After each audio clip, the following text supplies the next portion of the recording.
Olá, nono ano, tudo bem? Espero que sim. Estamos aqui na Escola Intellectus Vita, preparando mais uma aula especial para vocês. Venham comigo. Olá, nono ano, sejam bem-vindos a mais uma aula de matemática. Nesse momento nós iremos dar início ao nosso estudo do capítulo 3, que trata sobre inequação, estatística e probabilidade. Aqui nós iremos estudar o sinal de uma função do segundo grau, o que são inequações do segundo grau, estatística e probabilidade. Me acompanhe. Pois bem, em aulas anteriores nós identificamos uma função do segundo grau e identificamos os coeficientes, aprendemos a como construir, a como esboçar um gráfico de uma função do segundo grau, e agora nós iremos tratar um pouco sobre o estudo do sinal de uma função do segundo grau. Discutir os sinais de uma função significa determinar para quais valores de x ela é positiva, para quais valores ela é negativa e para quais valores ela vale zero. Vale ressaltar que toda função do segundo grau, o gráfico é uma parábola. Quando o coeficiente angular for positivo, temos uma parábola com a concavidade voltada para cima, e quando for negativo, temos a concavidade voltada para baixo. Quando nós temos o a maior que zero, pode ocorrer três situações. O delta maior que zero, quando temos duas raízes reais.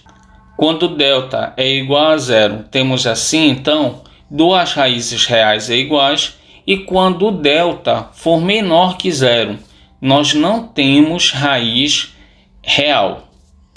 E a outra situação é quando o a for negativo, ou seja, quando o a menor que zero.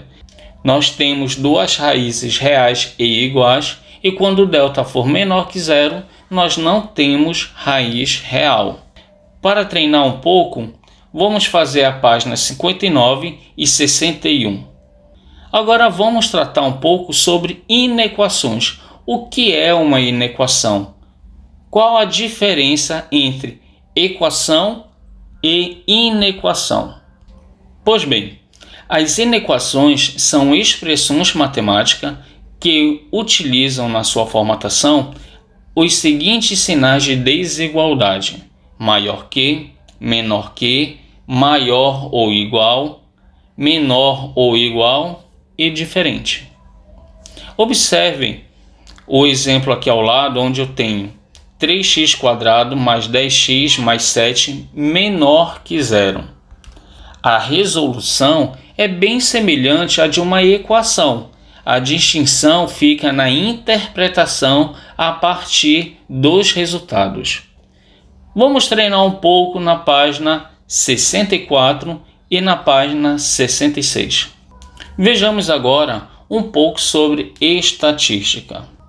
Estatística é o ramo da matemática que trata da coleta, do tratamento, da apresentação e interpretação de dados.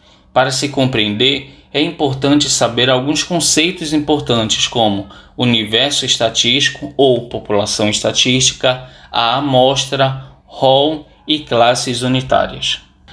A população ou universo estatístico representa o conjunto de elementos sobre o qual incide o estudo estatístico. Esse conjunto pode ser representado por pessoas, animais, resultados experimentais que apresentam uma ou mais características em comum. Por exemplo, 57% dos alunos de ensino superior estão contentes com o curso que escolheram. Nesse caso, a população estatística é formada por todos os alunos de ensino superior. A amostra é um subconjunto do universo estatístico e deve ser o mais fiel possível a esse universo. Identificamos a amostra através da técnica da amostragem. Essas técnicas não podem ser feitas de qualquer maneira. Deve-se respeitar a característica da população, a proporção, a quantidade de indivíduos, entre outros. Por exemplo, durante o censo demográfico, cada lar é entrevistado e contabilizado. Entretanto, numa eleição presidencial, por exemplo, apenas uma parte da população é entrevistada, uma parte de cada região. O rol é a listagem em ordem crescente ou decrescente dos dados de uma variável quantitativa. Com os dados anotados em rol, fica fácil perceber a amplitude dos dados, que é o intervalo de variação. A classe unitária é o conjunto de elementos iguais para a pergunta da pesquisa. Vejamos aqui o que é uma frequência. Frequência de classe é a quantidade de elementos de uma classe unitária. Observem o gráfico aqui. A classe unitária dos alunos com 16 anos tem frequência 5. A classe unitária dos alunos com 17 anos tem frequência 8. E a classe unitária dos alunos com 18 anos tem frequência 2. Agora vamos tratar das medidas de tendência central. Em um trabalho estatístico, há alguns números que têm importância por indicarem o posicionamento dos elementos dentro de um rol numérico. Esses números são chamados de medidas de tendência central. As principais medidas de tendência central são média aritmética ponderada, moda e mediana. Chamamos de média aritmética a soma dos elementos de um rol dividido pelo número de elementos do rol. Quando os elementos do rol estão sujeitos a peso, a média é chamada de média aritmética ponderada.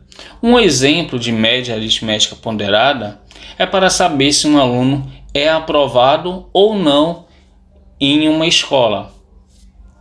A primeira avaliação tem um determinado peso, a segunda avaliação um outro peso, assim como a terceira e a quarta. E isso tudo somado, multiplicado e somado é dividido pela quantidade de avaliações. No caso, como são 4 avaliações, são divididos por 4. Chamamos de moda o elemento de maior frequência e a mediana é o elemento que ocupa a posição central do rol quando ele tem um número ímpar de elementos, ou é a média aritmética entre dois elementos centrais do rol quando ele tem um número par de elementos. Para deixar vocês treinando um pouco, deixo a página 74, 75 e 76. Agora vejamos probabilidade. Já vimos probabilidade em anos anteriores, lembrando que a probabilidade é a razão entre o evento, que é a ocorrência que desejamos, e o espaço amostral, que é o total de possibilidades dentro da situação que estamos analisando.